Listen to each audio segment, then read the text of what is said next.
Today's final Jeopardy answer is American hero buried in Grant's tomb. All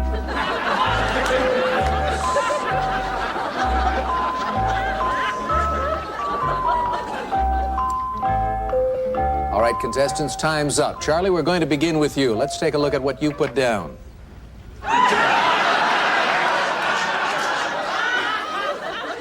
What is that? I didn't know the answer, so I drew a little man. Is it this guy? No, I'm afraid it's not. Let's go to Rose. Her response to American hero buried in Grant's tomb was, who is Cary Grant? Well, this should come as no surprise to anyone, but our champion is right again. Right? How much did you wait? Well, you didn't wager anything. Played it very close to the vest, Rose. Very slick indeed. Dorothy?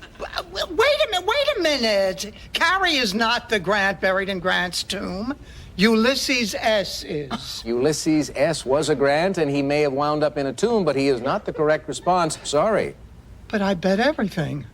I demand a ruling. Well, you happen to be in luck, because waiting in the wings right now is the only man in America who knows more than I do about this subject. The creator of our show, Merv Griffen. Thank you, Alex. Dorothy, this is my show, and I say the correct answer is Cary Grant, just like you see in that fine portrait there. Mr. Griffen, please. You are the most beloved man in America. You are bright. You are charming. You are the anti-Trump. Hello, and welcome to Carnival Personnel Sideshow. I'm Jacques. I'm Joe. And a very special sideshow. And I know every one of our sideshows is a very special episode. But this one is near and dear to mine and Joe's heart. The last Carnival Personnel regular show, we were talking about me being in Carson City and every night enjoying a good old episode or several episodes of the Golden Girls before drifting off into my somber sleep, sharing a hotel room with my brother-in-law. And I mentioned seeing an episode of the Golden Girls in which Dorothy competed on Jeopardy. It was, I don't want to spoil a show that aired 40 years ago, but she actually didn't make it on to Jeopardy because in the practice round, auditioning for the show, she was so insufferable and unlikable. But in her dream, she was on. And that spun a conversation of which came first, the chicken, a.k.a. the Cliff Clavin Cheers episode of Jeopardy, or the egg, the Golden Girls. And then Joe mentioned the number of sitcoms in which the people from that sitcom, one of the main characters, wound up going on a real game show. Not a game show that was made up for the show, but an actual show that was airing concurrently as that sitcom was. And he did a laborious task, painstakingly, like the people of the Franklin Mint when they put together a project, painstakingly Out of fine pewter. curated out of fine pewter on his Plex account.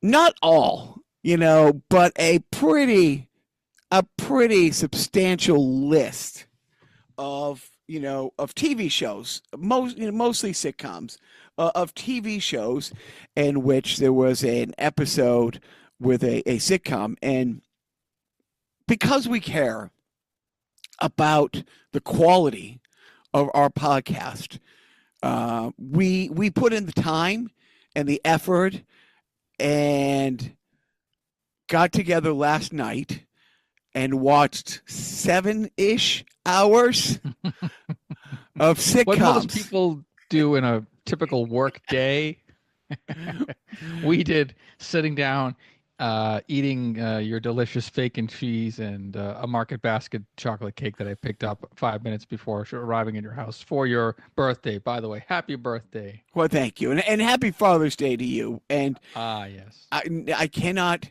look, I was gone almost 3 weeks. I barely got to talk to my wife while I was gone, didn't see my kids, but I couldn't wait to get home and spend my first night home with Joe, because my wife went out to see a Cure cover band. And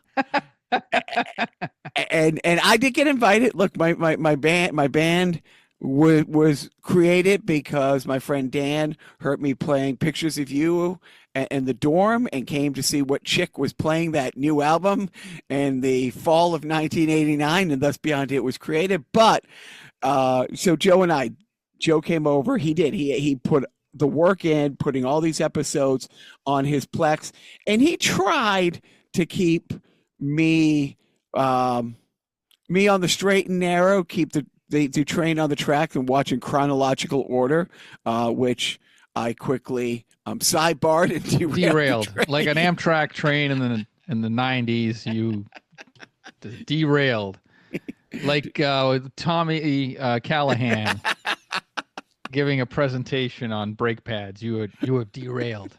Did you see yourself in there? Do you validate? Get out.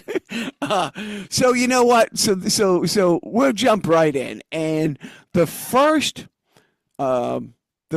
show. Well, time out. Let okay. me. All right, please go ahead. You know what? This is you. Yes. I just want to set the rule. So again, these are game shows that appeared in sitcoms or sketch comedy shows. They're all comedies. There's no, I don't think there was a Quincy on which they went on tic-tac-toe. Like, I don't think we had the luxury of that. That would have been great, though, if they had like a Quincy where they go on Match Game. And, because Jack Klugman was married to Brett Summers, that would have been you're right. Yes. And actually, Jack Klugman had appeared on some early episodes, like literally, I think the first week of episodes, he was on the Match Game. But I digress. So for this exercise, I found an old, a guy named Chuck Donegan. I already forgot his name, but he's on the web. He has an old website where he compiles, lists of game show related items. He has a huge game show video collection, like videotape collection, like, recording from way back in the 80s and 90s. And he had a list of shows, sitcoms, dramas, whatever, that had game show related items, or episodes rather. And then some of them were, like Jacques said, fake game shows created just for the sitcom or for the episode that the characters would go on. And I didn't want to deal with any of that. I wanted real game show sets or even game show personalities that, were represented on the sitcom in question. And so, I came up with a couple off the top of my head during the last episode, but I went in earnest using this person's web page as a guide, and then I created my own list on IMDb of these episodes so I can put them in chronological order. And because I am cool, that's why. And just in case you were wondering, that is why I did that, because I am cool. But the earliest example of a sitcom in which they appeared on a game show, a real game show, was on the Jackie Gleason Show. And it was the Honeymooners sketch. Now, before the Honeymooners was filmed for an actual sitcom, before it became a sitcom, those characters were on the Jackie Gleason variety show. And sometimes they would just take up either like a whole episode or half an episode would be a Honeymooners sketch. But it was really like a show within a show. And so this episode was Teamwork Beat the Clock. And so Beat the Clock was a show back in the 50s. This episode's from 1954. It's sort of like the precursor for shows like Double Dare and Minute to Win It, all those types of shows. But Beat the Clock is like the granddaddy of them all.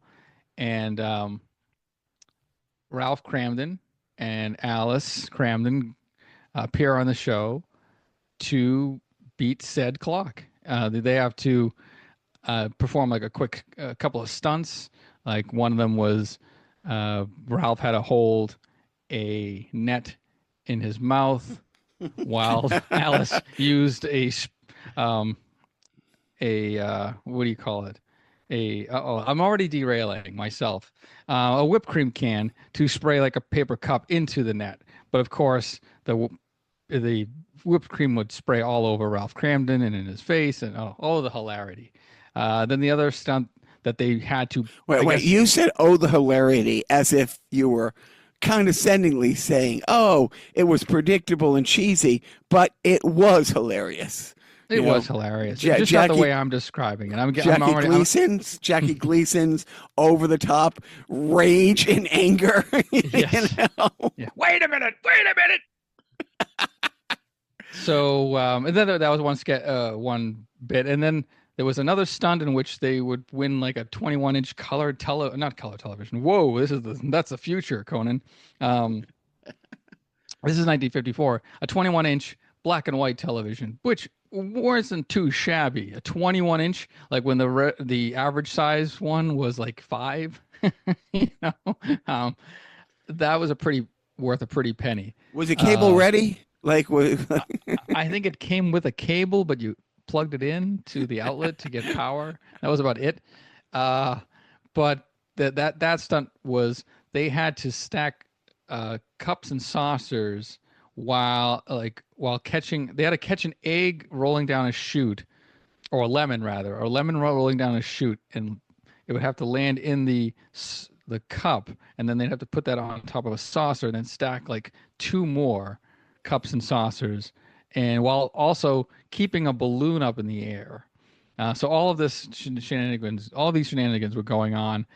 They ran out of time on the show because I think every show back then was just performed live. Like there was no pre-taping anything. So it was just all like, we've run out of time. You'll have to come back in 2 weeks or next week to commence, to resume the play. And so they used that week off to practice. But then there was some distraction. I won't get too much into it. That took Alice away from the ability to return to the show, beat the clock with Ralph. And so Ralph was the last minute joined by his friend and upstairs neighbor, Ed Norton, and they performed the task. They were also able to complete the task and win the television and some other prizes that were relevant to the episode, but I won't get too far into it. But let's just say a baby was born, or babies.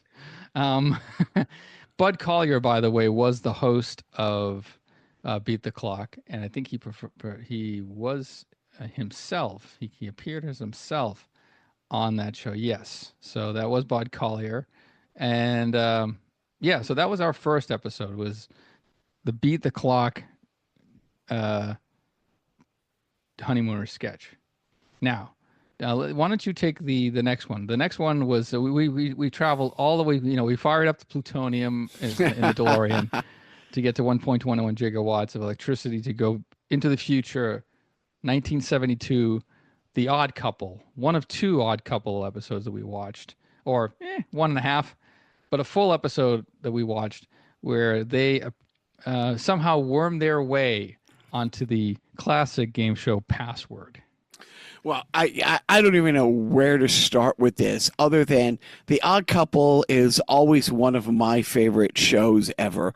I truly wanted to be Felix Unger in the worst way. I was a little delusional about, playing real hockey someday in the NHL as a 735-pound, angry little fuck. But I did, when I started going to college, want to be a sports writer. Those were in the days when, people read newspapers and not absolutely every commentator was an ex-athlete. So, but I did. I absolutely loved the Honeymooners. there's a great line in the movie, Neil Simon's, the original Honeymooners, where I think you mean The Odd Couple. Odd Couple. I'm sorry, The Odd Couple, where Oscar, not Felix. Oscar's yelling at Felix, stop leaving your little notes all over the place. There's lift a little yellow note on the fridge. We're out of cornflakes. F you. I didn't realize till the middle of the afternoon that F you meant Felix Unger. And in 1995, when my band put out a video album, it was called "We're Out of Cornflakes, F You," because of that. So I couldn't have been more giddy to watch this episode. Well, lo and behold, as I had forgotten, the great Betty White at the time was married to the host of Password. What is his name? Alan Ludden. Alan Ludden, yes. Sauce. Mayonnaise? 9 points, Oscar. Meat. Lincoln.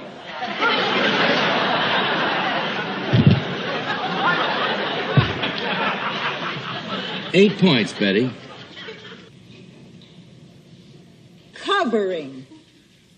Gravy. You got it! 8 points for the lady. It's a known fact that Lincoln loves mayonnaise. Okay, let's move right along. Felix, thank you, Oscar. You have the word, Millicent. You have the word, and as they look at it, we'd like you to see it. The password is bird. All right, Felix, you have the option this time. Pass or play? I'll play, Ellen. 10 points. Aristophanes. Greek. 9 points, Millicent. Canary. Bird. You got it! And so the score of 17-0 we pause for these messages. Aristophanes? That's a perfect clue. Everybody knows Aristophanes wrote a play called The Birds. Everybody but me. Would you stop being so perfect, Felix? And as in the real world, Betty White was often a celebrity contestant on Password. And in this episode of The Odd Couple, Alex Ludden was a big fan of Oscar Madison and asked him to be on Password. He did not want to be, but it was Oscar's dream. I mean, Oscar did not want to be on, but it was Felix's dream to be on. So that's how they got on. And it was an episode that had Betty White. It had Password. Red-haired Betty White. Red-haired Betty White. And it also, the episode, they were on a double date when Betty White and her husband walked into the same restaurant. And on the double date, Felix Unger, and Oscar, yes. Felix and Oscar were on a double date. Felix's guest, his lady, I don't remember the actress's name. Joe will fill Eleanor in. Donahue, who went on to become, and the most important role of her life. About 20 years later, Chris Peterson, a.k.a., Chris Elliott's mother, on the 2-season, arguably greatest sitcom in the history of television, Get a Life. But it was great. It was fantastic. Everything. Oh, another awesome episode. Awesome point of this episode. The executive producer of The Odd Couple was Gary Marshall, who had his baby sister Penny Marshall make a guest appearance in this. As the world of course knows, a few years later went on to be Laverne. Yep. From Happy Days, who then went on to be Laverne from Laverne and Shirley in their own spinoff. And don't forget Al Molinaro, who played Murray the cop on The Odd Couple, went on to play Al. Yeah. In Arnold or in Happy Days.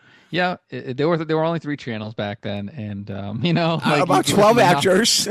12 actors. There were 4 producers, and yes, that was the way it was. So we took longer describing the episodes and the episode chunk. But so we went from the Jackie Gleason Show in the 50s all the way to 1972 with The Odd Couple. Yeah, I think after the game show scandal in the mid to late 50s, game shows kind of fell asleep in the 60s. You know, they weren't as popular. They were kind of taboo. I think actually really Password and maybe like the earlier versions of like the Match Game and The Price is Right with Gene Rayburn as the I'm sorry, Bill Cullen hosted The Price is Right in the 60s, and it was a different game show altogether. But the game shows weren't like as, you know, sexy as they had started to become again in the 70s.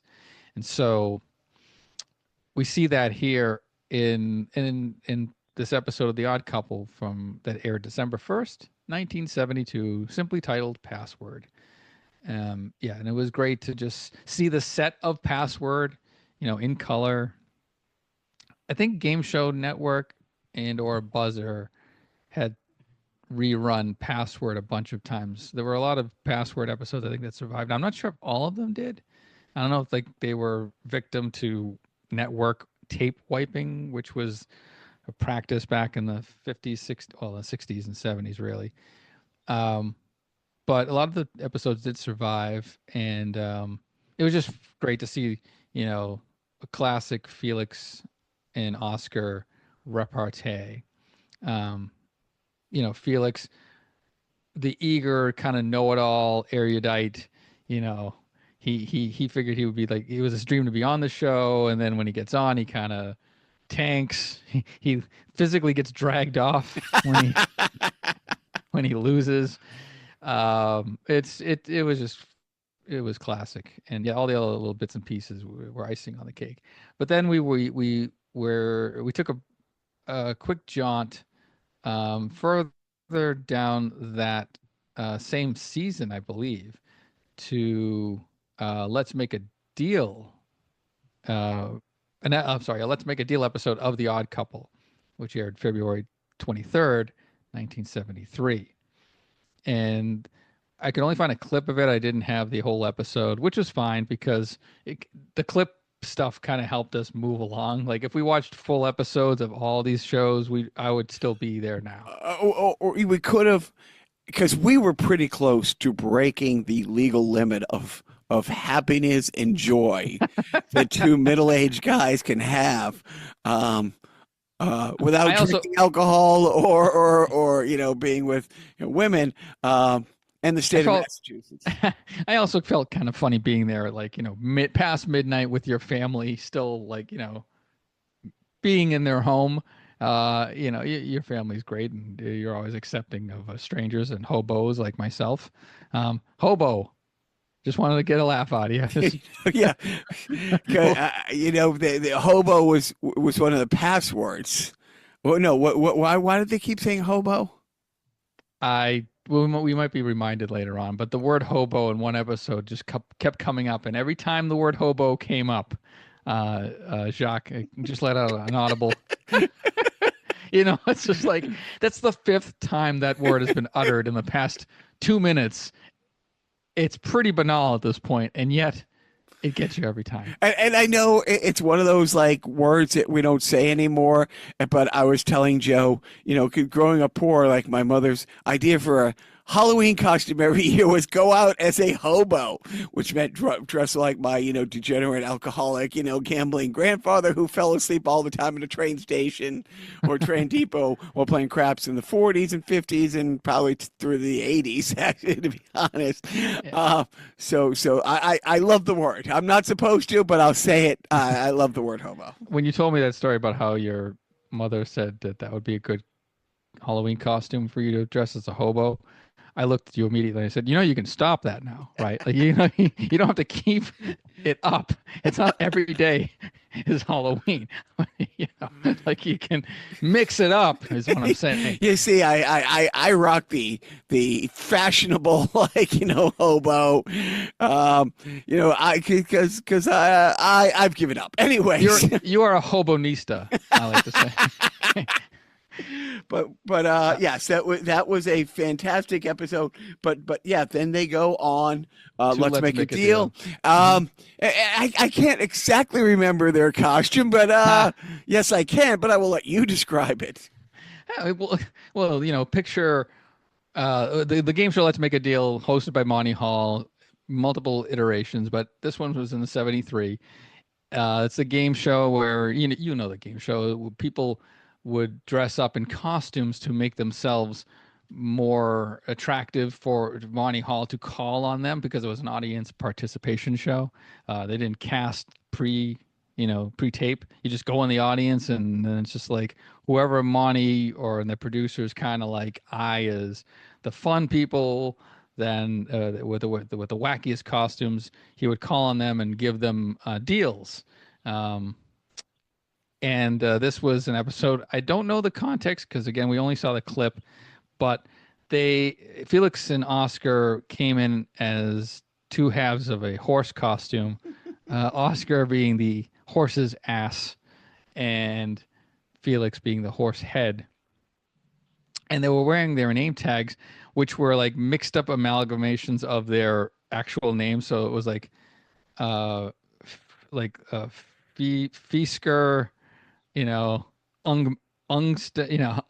Unguson, and they try to hide their names so they wouldn't be identified, because Felix Unger was the well-known photographer in New York City.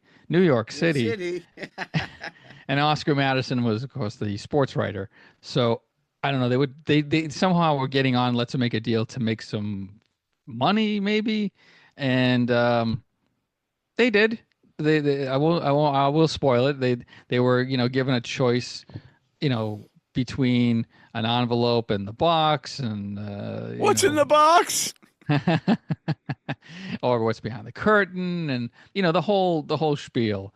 And of course, Felix always wanted to, kind of go for the biggest prize for some reason. And, you would think like Oscar would be the greedier guy, but Oscar just wanted the fast money. Yep. Money. Oscar is the gambler and has a bookie, but in this juxtaposition, as they like to say, he wanted to take the big $800. He didn't even know. He thought it was at least $100. That Monty Hall told him there was at least $100 in that envelope, and he said, "Let's just take the envelope. Let's take the money and run. Let's just go." I think he said the envelope, please. I think that is the phrase he used. I'd have to go back and watch it, which I'd be happy to do. Yeah, we'll have to hunt down the entire episode, so that'll give us an excuse to watch that. But yeah, no, they actually made out like that was one of the ones. In all these episodes, I always, I brace myself ever since watching them as a kid. I would always watch these shows and see that the main characters couldn't possibly win big. They always had to blow their big chance. Like they either get too greedy, and greed was always their demise. And, they were always good characters up until that, or usually good characters up until that point. And then, they get on a game show and then they lose their better judgment, and they blow their big chance on national television. So I thought that's what would happen here. But instead, no, they kind of made out, with the best deal that they could. But that was fun seeing Monty Hall and the boys in an episode of The Odd Couple. I don't think that was Carol Merrill, though. I'm sorry. That was not Carol Merrill, who was the longtime model on Let's Make a Deal. But I will IMDb it real quick just to make sure that wasn't Carol Merrill. No, it was not. So from there, we go to 1976. Now, the next 3 episodes that we watched all shared a common theme. They all went on the same show. It's no coincidence that these all aired in 1976, 77, 78. And if you're not The Price is Right, you're probably the most popular game, quote unquote, show of that time was the Gong Show. And what other super popular show of that time would you want to be the chocolate to the peanut butter of the Gong Show? Why, none other than, in my opinion, Sanford and Son. Yes. So to have Sanford and Son go on the Gong Show I thought, yeah, okay, this is what heaven must be like. Yeah. You know, Yeah. As an atheist, there are those rare moments where I'm like, oh my God, it's like, is there divine intervention? Is there, this happier place where all your dreams come true and you get to see, do the rerun dance on? that's wait, that's not Sanford and Son. Oh no, I jumped ahead. Right. Not even talking. I don't know what you're talking about. But when you see Red Fox, who actually could sing. Yeah. I did you know he could sing that well? Because keep in mind, there's no auto tune back then. Ha.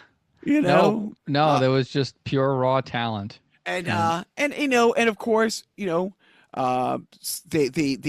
friends from Sanford and Son just went to a taping of the Gong Show. No trying to compete, no delusions of mediocrity to get on the show, but during the show, they had some, middle-aged white guy come out, some operatic tenor who decided, he, in all earnest, was going to sing I believe it was an Al Jolson song from like the late 30s, which Fred Sanford took great offense to, that that's kind of our song. And so he was upset and thought that he could do it better. And, his reluctant son was pulled into it, and they had to enlist the help of Fred Sanford's never seen before and never seen after long lost brother-in-law, who happened to be for me to say a hacky white old comic, hey, game recognizes game, man. And yes, they went on to the Gong Show, much to the delight of me and I think America, really, if you think about it. Yeah, I think this. So I'm looking at IMDb, and they list the songs that were sung on the episode, and I think the song that they took offense to was the song "If I Didn't Care," which was actually written by Jack Lawrence. I don't know if it was an Al Jolson song or if it was popularized by Al Jolson. We just assumed that every black-ish type song that was sung in the 20s was, popularized by Al Jolson, because white people. But yeah, so it was that was just a great pairing. Yes, Chuck Barris, the host of the Gong Show, the very coked up and maybe CIA hitman. Probably not. Not maybe, not definitely. and again, one of the great things about the Gong Show is the stunt casting of the judges. Yeah. Who did we have? Well, actually, I don't know if we had in the later episodes we saw, there's a couple that there we'll was talk about. right, because this episode didn't really have standout judges that I'm remembering. Who's Tracy Lyles? Who's Bob Goldstein? I don't know who these people were. Although they're listed as panelists. But anyways, we're getting off the script here. So yeah, they go on the Gong Show, and I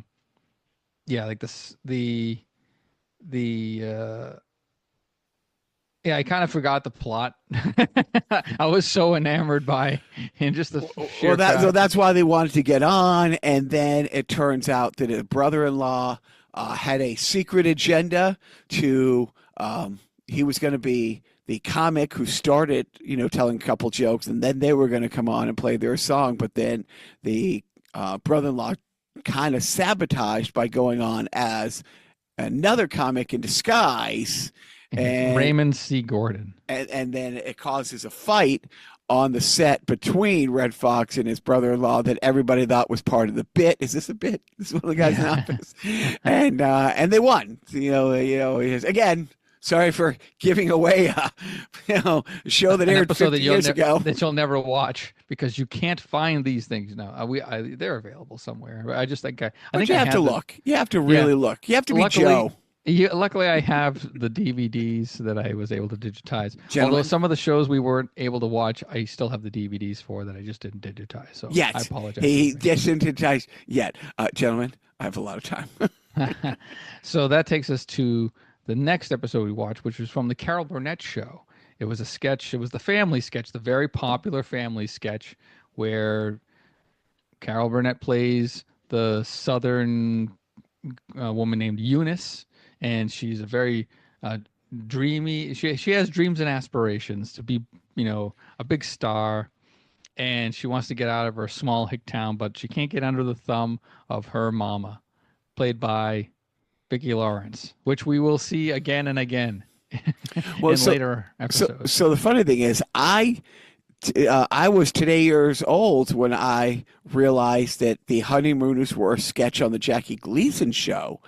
But I did know that Mama's Family was a sketch on the Carol Burnett Show. That was fun. But in this episode, this was one of the sketches, which was probably the Carol Burnett Show was an hour and a half long at one point, and then the later seasons it was just an hour, I believe.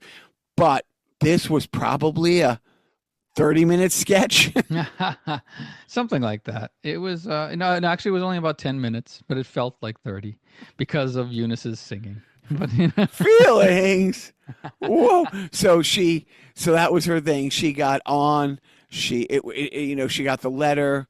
I guess she sent an audition tape. They were impressed by her tape, which she assumed meant that they thought she was an amazing singer, not really focusing on the fact that, like 40 years later when American Idol came out, that the reason American Idol was so popular, especially at the beginning, was the first month is wingnuts just going on, just absolute train wrecks going on.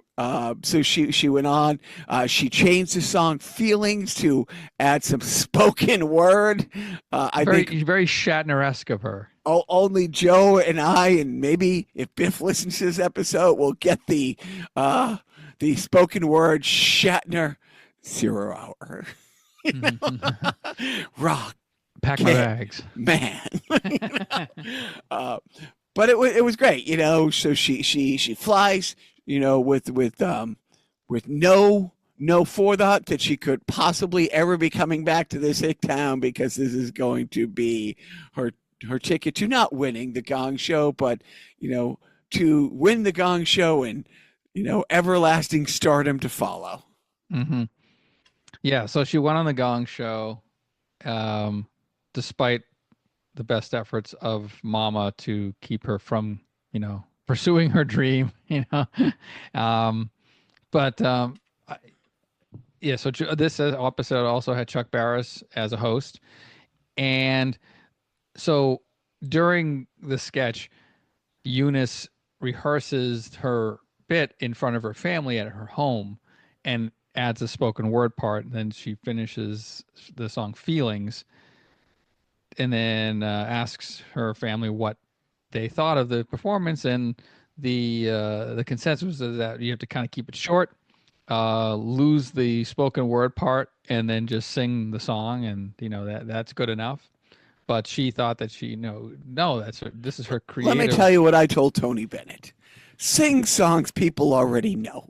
That way, in case they don't like you, they still have something to applaud. That's the only sitcom that drops in references from the movie Ishtar, Carnival Personnel Podcast. You're welcome, America. So I guess she gets kind of rattled because towards the end of the sketch, she's backstage preparing to go on the Gong Show. Eunice is. She's in her costume and she's ready to perform. And then the stage manager says, Miss Higgins, you have a telephone call. And so she goes, a telephone call? And she picks up, and it's her husband, played by Harvey Korman. And then Mama gets on the phone.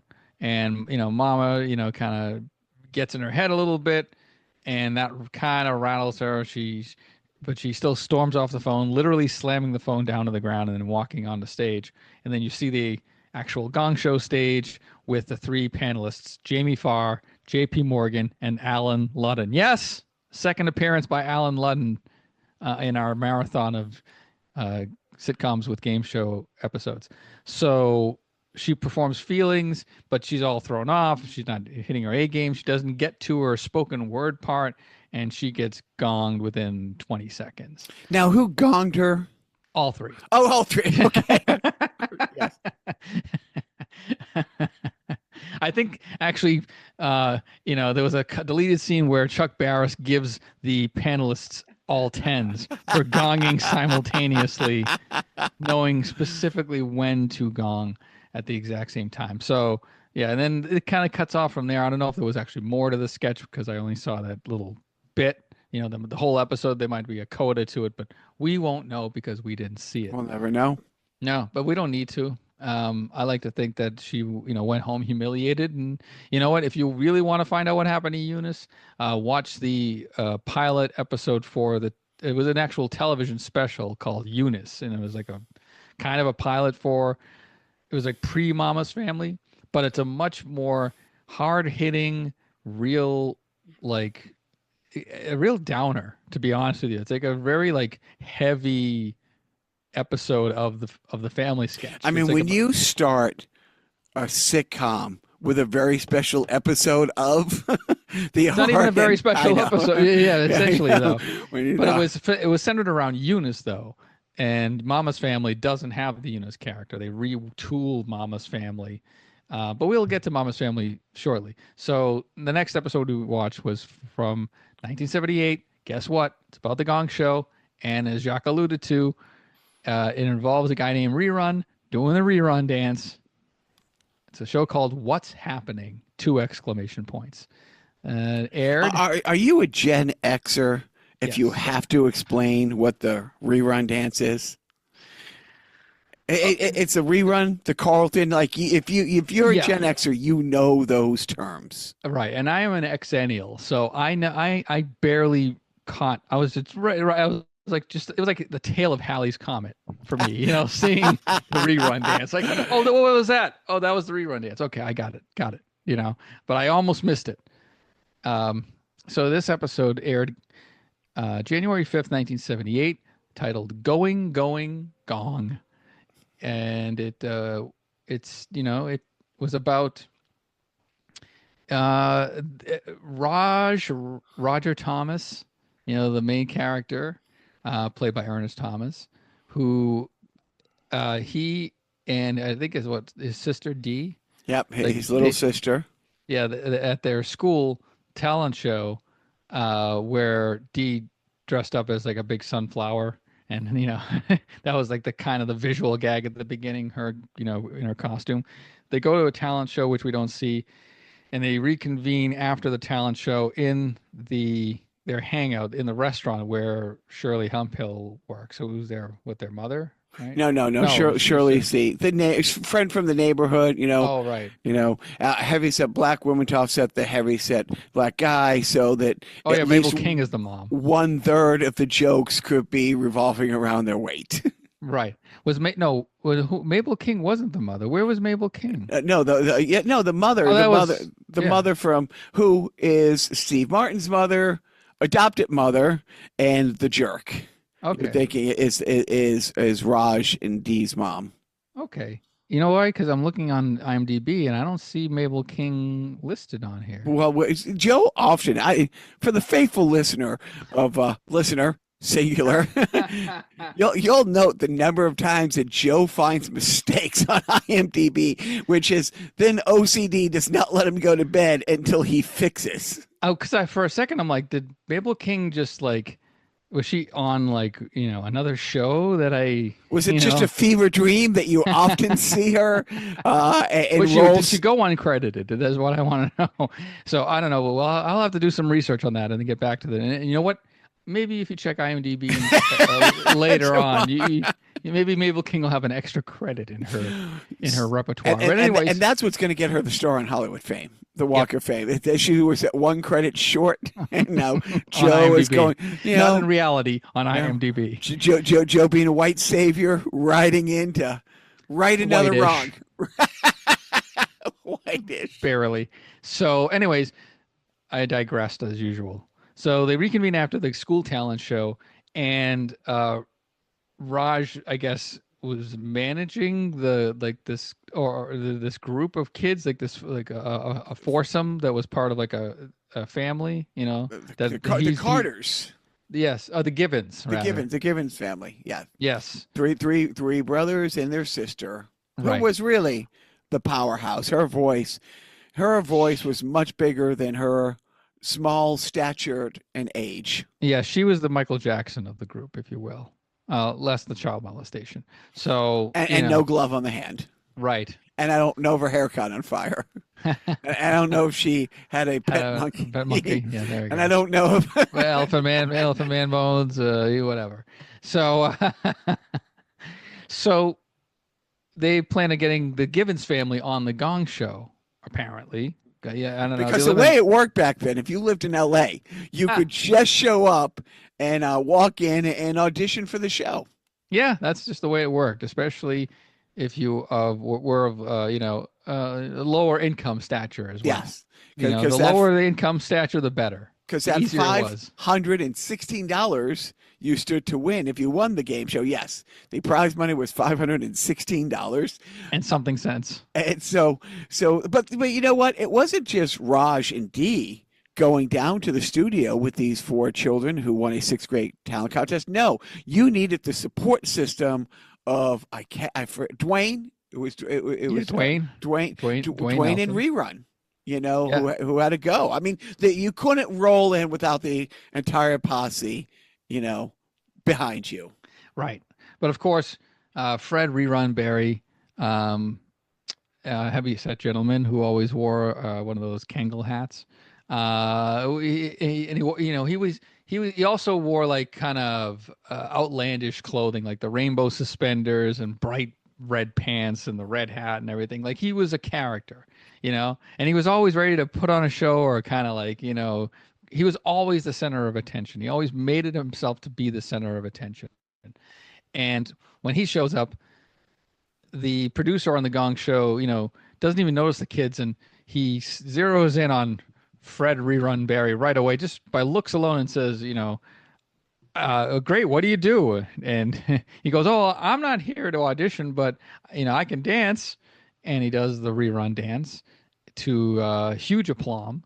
Of course, he would do it just doing the audition for quick question. Very heavy set gentleman. Better athlete than either you or I ever in our life. Yes. Could you ever pull off that dance, including the somersault? No. Okay. No, unless I wanted to commit suicide, then yes. But otherwise, no. I could only do that trick once. Let's just put it that way. So he goes on, does the dance, and big applause from the studio audience that, you know, only exists in the world watching what's happening. There's no studio audience because they're, you know, backstage and whatever. It's not, the show's not happening. The Gong Show's not happening. But then the Givens family goes on and they sing their song. They're very delightful. So as Rerun is getting booked backstage for his appearance, the Givens family is then you know, they're auditioning for another producer, and he loves them, and he, you know, tells them that they can come Friday night. And Rerun then comes back and says, hey guys, they just got booked for Friday night. And we got an audible uh-oh from the real studio audience member when they find out that both Rerun and the Givens family are going to be competing against each other on the Gong Show. And so then we go to the Gong Show, the weirdly hostless Gong Show, by the way. This is I guess there was an emergency somewhere, like some cocaine emergency that or the CIA needed a Central American country toppled by Agent Chuck Barris. Yep. But we were treated to the three panelists, whom were Barbara Rhodes, Keen Holiday, and Wolfman Jack. The unmistakable, incomparable Wolfman Jack. Right. Yeah. By the way, one of the other competing acts was a ventriloquist. Okay. Carnival Personnel Podcast would like to point out we were ill prepared for one of the other acts on the show. What year was this? 1978? Yes. Look. Early 1970s. Early 1970s. Let's just say it's a character that does not hold up very well. It held up on the show. I mean, you gotta laugh out of the other members on the cast. It was a white guy with a black ventriloquist dummy, doing a voice. Look, it was a different time. Some would say a better time. No, yes, about a third of our country. When a white guy could go on to a national TV show with a black ventriloquist doll and do a very black voice. Right. It wasn't very black, but it was black enough. If I repeated any of those lines now, we couldn't publish a podcast. Okay. We couldn't publish this episode. Okay, fair enough. But he's no Jeff Dunham. So let's just put it that. So here's my. Well, go ahead. Tell about the rest of the episode, and then I have a take on the three Gong Show episodes collectively. Right. So then, at the end of the episode, I think the episode ends where, it comes time to go on the show, and then Rerun feigns a leg injury. He claims he twisted his leg or ankle. You're burying the story. This caused great division in the friendship. This was a great division in the friendship because they were going to compete after each other, and it was very selfish of Rerun to seize this opportunity trying to get these younger, talented people on the show by hijacking their moment. It wasn't up to him to book them on the same episode, but yet that really put a rift in the great, long-running, lifelong friendship between Raj and Rerun. You know what Jacques has that I don't? TV comprehension, because I completely glossed over the interpersonal relationships between Raj and Rerun and Dee and. See, we have different kinds of autism. Mine focus. Yes, yours are more humanistic, and mine is like, this is a game show on a sitcom. One of us is good at numbers, and one of us is. But no, it was. But here's Chuck Barris was not on that episode. So if you're going to have the Gong Show and not have Chuck Barris, that's that. But none of the episodes, we were 0 for 3 with Gene the Dancing Machine, which truly the glue, the backbone, the heart, right, of the Gong Show. I think if you had Gene the Dancing Machine on the same episode as Rerun Barry, that's like the Red Sox playing against the Cubs in the World Series before either of them had a championship. Like that would have been like, that's like a hadron collider kind of thing. Something wrong would have gone. A tear maybe in the fabric of space and time. There would have been a rift somewhere, another rift, and then more of a temporal rift than a interpersonal relationship rift. But anyways, so long story short, too late. Rerun takes himself out of contention by saying he has a broken foot or whatever, a twisted ankle, whatever. And so the Givens family goes on to perform their song. They win, I think. And then Rerun comes on to celebrate with them. Also, didn't they make a deal where they would split? Right. Rerun, in order to save the friendship and still be able to compete, said, well, why don't we make a pact that if either one of us win, we split the prizes, because there was no possible way anybody else would be as talented on that episode. So that's how they came to be. But Rerun decided, you know what, I didn't compete, I shouldn't get the money. But they decided, you know what, no, a deal is a deal. So they all went to the ice cream shop, and and exactly. So heartwarming, you know what I mean? Had a happy ending, and not the Robert Kraft in Florida way before the AFC Championship game in Kansas City in 2017. Anyways, Yeah, so those are all three Gong Shows. What was your favorite episode of the three Gong Show episodes? I got to tell you, of all of those, if you have a social media feed like I do, you see that rerun episode, that clip on a semi-regular basis. I think friend of the podcast, Dante the Comic, is his manager, and so he still does public appearances. So he has that clip on a regular basis. He'll repost that because that is one of the greatest episodes of television. One of the greatest moments of television, not greatest moments of that. It's the show. Advent of color.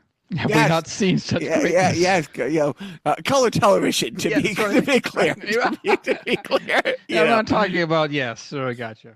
CC. So, anyways, no, but I love the fact that, and I don't know how wrong this is, but we're watching and. Before the reveal of the panelist, you see the panelist kind of from the back, unlit, and I'm like, "Oh my God, that's got to be Jamie Farr," because his nose. And I was right. I was delightfully right. And I said to Joe, "That's either Jamie Farr or Gonzo, the Muppet from the Muppets." You're not a very good person. Have you ever seen both of them in the same room at the same time? Maybe a little Bruce Wayne, Batman, a little Clark Kent. You know what? Jamie Farr never did appear on the Muppet Show. Or did he? Oh. and that's how Joe's autism makes the show better. Shout out to autism. All right. Anyway, so that was a delightful 70s. But again, no Chuck Barris on that. A little sad. That makes it a B tier, a B plus episode. Yeah, in my opinion. A solid B plus, like an 89, not like an 80, a 9, 89, yes, not like 89. Not like an 87. Or anything. Yeah, yes. Exactly. Yeah, an 85 with getting a couple points because you spelled your name right. I would say that Chuck Barris not being on that episode was a very big disappointment.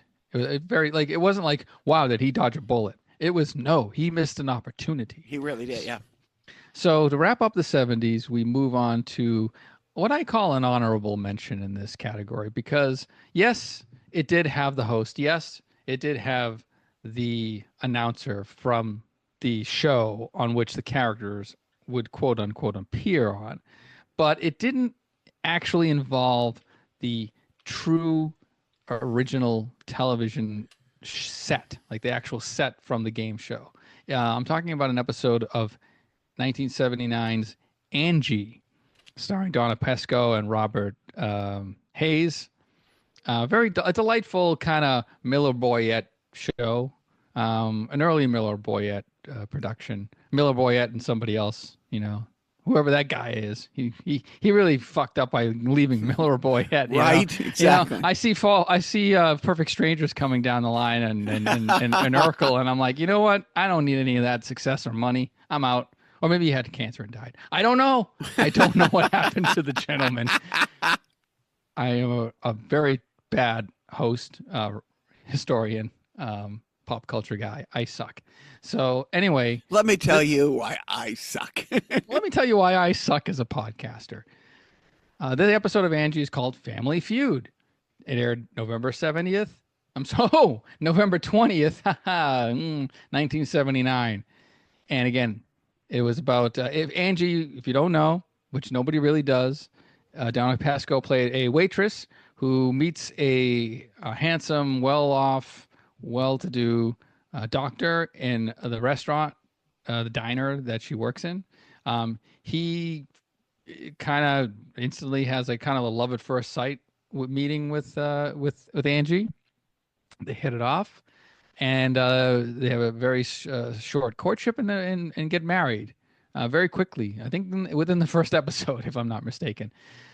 So to the chagrin of Robert Hayes' characters, his name's Brad. Brad's family is a very, they come from money, they're old money kind of family.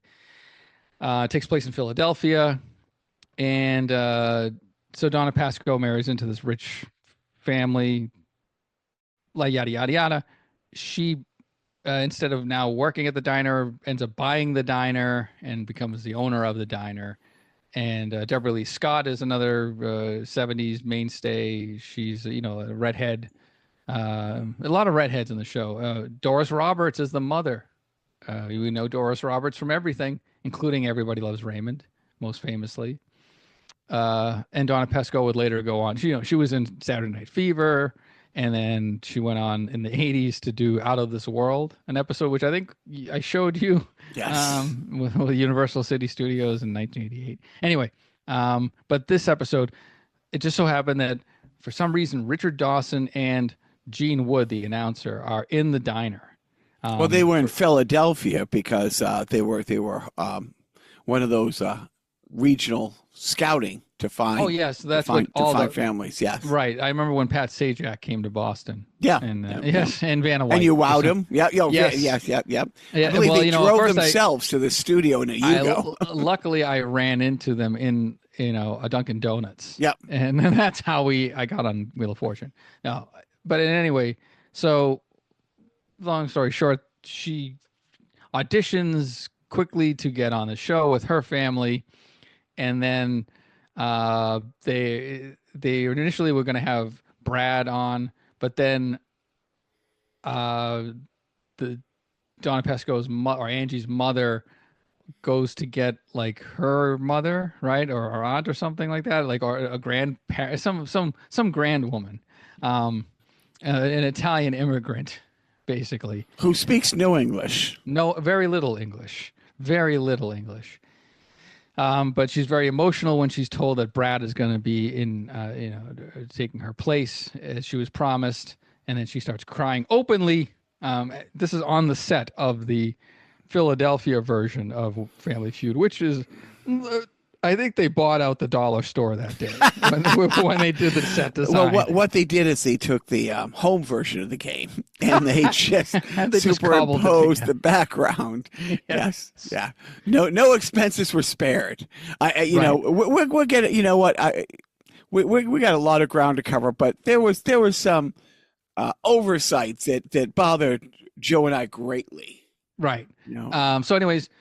In this episode, so the family that was originally going to compete with Angie's family couldn't make it last minute, and so sitting in the audience was Brad's rich family who saw this as sort of demeaning to the family and didn't really want Brad to be on there in the first place, and then they're asked by Gene Wood as Brad's going to the audience to sit with his family.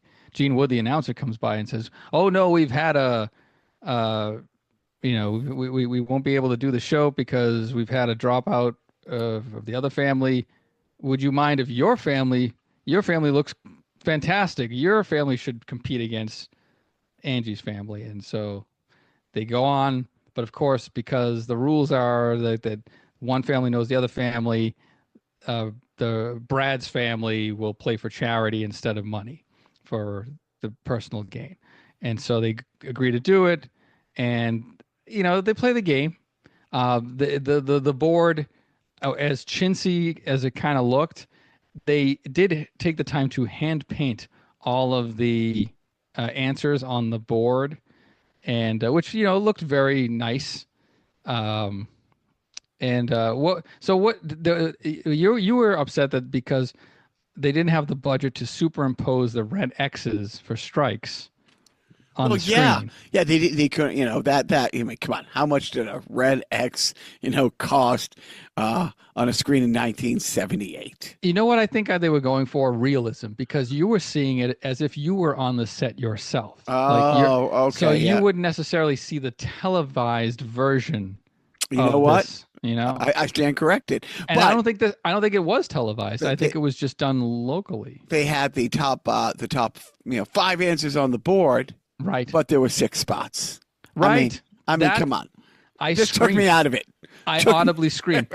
When Richard Dawson said, "You got them all," and you look up at the board, and then there's a number 6 slot still unrevealed. I'm like, what? I think noticing that and being upset probably explains why we have so many free Saturday nights to watch stuff together and why our wives don't want us going with them when they go out in public, because we are losers.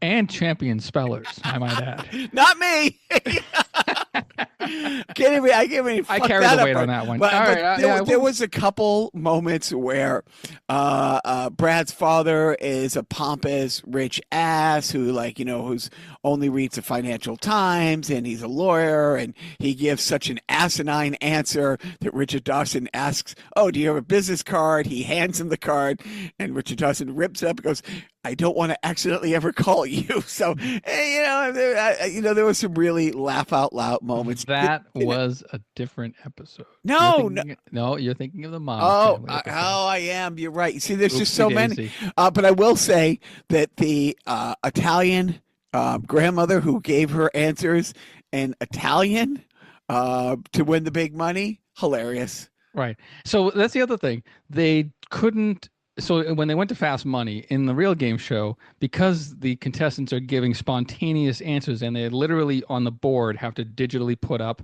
whatever they say as an answer, that's a feature of the original game show that they couldn't recreate necessarily for this Angie version of the game show. But they were able to, instead of using a digital board, they just repurposed a regular, one of those flip boards, but hand painted all of the spontaneous answers that Angie and the grandmother gave to Fast Money, which, by the way, I think that guy won, the person won some sort of creative Emmy. Art direction. I think that would be the art direction Emmy. The art direction Emmy for, fastest painting of a... But another thing, I mean, you got 5 people to pick from, and you take the old lady who doesn't speak the language. She's being asked a question. Say, come on. She wouldn't stop crying. Stop crying. So, yeah. And by the way, the Brad's father was played by John Randolph, who I recognized as Clark Griswold's father from Christmas Vacation. Thank you. So that wraps up the 70s of game show episodes on sitcoms. And now we move into the 80s. And man, I don't want to make this a two-parter, but I think we have to. Maybe? Because I have some thoughts about, where you're going. So you know what? We will, because I want to, maybe drop in a couple clips from this. But I tell you, when we did the podcast at Joe's place, and every now and then I drop them in, we had this segment where Joe sometimes would go on a rant, or sometimes they replan things, and we call them self-indulgent theater. I think this episode is one of the greatest. This is like the Honeymooners sketch that took up the whole episode of the Jackie Gleason Show. This is one continuous self-indulgent theater for both of us that nobody except our friend Rodney could possibly enjoy. Our breakdown of this, except yes, we are going to do a two-parter, and in the meantime, maybe in between, we will. Because we went from 80s right into we did very little time in the 70s. But you know what? Before we leave, I don't want to give away there was another trifecta of shows. There was one show. Yes. But I would like to at least acknowledge, and let's end on this. It's all been sitcoms, except the Jackie Gleason Show was technically a sketch comedy show, and Mama's Family. Oh, which, by the way, it's like, yeah, I was also yesterday's days old when I realized, because Joe slowed down the credits, Harvey Korman is credited as co-creator of Mama's Family because he had written the sketch on the Carol Burnett Show. Yeah, it was weird. I think Harvey Korman is credited as creator of the network version of Mama's Family. So it premiered in '84 on NBC, and I think that lasted a season. And it was one of those shows that got canceled from network and then was picked up in syndication. And then when it moved to syndication, as we saw in the opening credits of the later episode of Mama's Family we watched, that Harvey Korman's name was not listed as creator. So I think there were some changes made, and What? But can we talk about the drama, the action comedy drama TV show that had a TV tie-in? We want to save that for the next one. I think we want to keep it kind of tidy. I think we have a natural stopping point, like that with literally the last episode of the 70s. I mean, there is a, if you want to like peek over the 80s, fence, you'll see a 70s stalwart that made it into the 80s, and this episode technically aired in 1980. We won't touch that. But everybody knows the 80s didn't start till 83. Yeah, pretty much. Right. You're right. You are right. So technically. We will wrap this up, and I'll do it live. Way to go. Did I get your niner in there? Okay, so that's Jacques' way of ending the episode. We'll catch up on part 2. Maybe we'll record that right now, and we just won't air it for 2 weeks. But there are a couple of episodes from the 80s that we didn't actually watch because we just ran out of time, and I didn't have the actual episodes. So maybe we will pause and didn't have the time, the episodes yet. Yeah, is what you mentioned. Okay. Yes, easily remediable, or easily remedied. But yes, look forward to. I'll give you a sneak preview. We'll get ready for more Mama's Family. Get ready for Cheers. Get ready for the Golden Girls. Get ready for either Laverne and Shirley. Yeah, Laverne and Shirley. A Brady episode of all things. Give me a break. The A-Team. There's a number between 226 and 228 that we might talk about. I don't want to give away the ghost here, but there's it's an episode of 227, maybe 3 episodes of 227, maybe 3 full episodes of 227 that we talk about. As Jacques put it, the most 227 he's watched since the airing of the 227. It'll be a wild ride in the 80s, as it should. I mean, there's a lot of Wheel of Fortune, there's a lot of Family Feud, there's a lot of Jeopardy, but there's also a couple of extras in there. And then we'll touch upon the later episodes in the 90s and 2000s to just wrap up the 20th century. Actually the 2000s will be the 21st century. Way to go, Joe. Anyway, that wraps up this part 1 of Carnival Personnel Sideshow with your hosts, Joe and Jacques. Not Biff. Sorry. Sorry, ladies. Unavailable. We have to make do without Biff. Hopefully he can join us for the second episode. But you know what? He won't give a shit. He doesn't. He has no. Like he would not. He would fake a leg injury like Rerun does to not be on the part 2 podcast of this stupidity of game shows on sitcoms. I think you know what? I think I lived my entire life for this moment, and I failed. I think I failed to articulate how great these episodes were. But no, don't worry. I'll do better next time on the 80s and 90s. Just you wait and see. I won't disappoint. I'll become a better, more articulate, listenable person by then. You wait and see. Who am I talking to? Nobody. Literally nobody is listening to me talk. Oh, well, that's fine. This is just more of a memo to myself. Joe, until the next sideshow, don't forget. Change my song in the middle of my act at this point? Well, you better, because I'm telling you that part is terrible. In fact, it's just plain embarrassing, Eunice. Talk about doing that spoken junk. Hi, Uni, how'd it go? I haven't gone on yet, you moron! Now put that old witch back on the phone! He wants to talk to you. Yes? Mama, may be embarrassing for you to watch, but the producers picked me to be on this show. And I will do whatever I think is best for my career. Now, do you understand that, Mama? Ed, you tell your wife to get back on home here.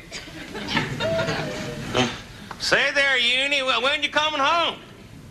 I am never coming home. I'm going straight to the top. I'm gonna have me a big house with a swimming pool and a yard. And if necessary, I'm gonna hire me a bodyguard and a lawyer to keep the two of you off of my property. Come on, come on. I'm on. I'm on. Do you hear that? I'm on.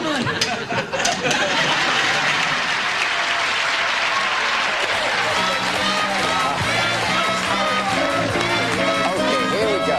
All right, now this next act comes all the way from Raytown, and she gives me a special feeling. But I wish she'd keep her hands to herself, all right? Okay, ladies and gentlemen, Eunice Higgins.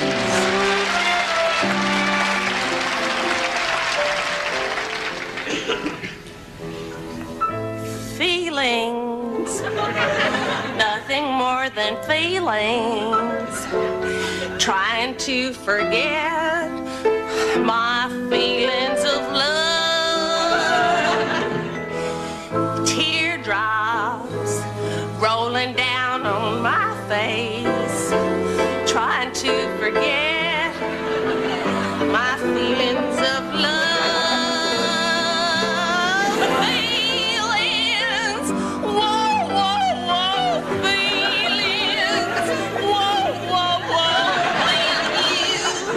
Again.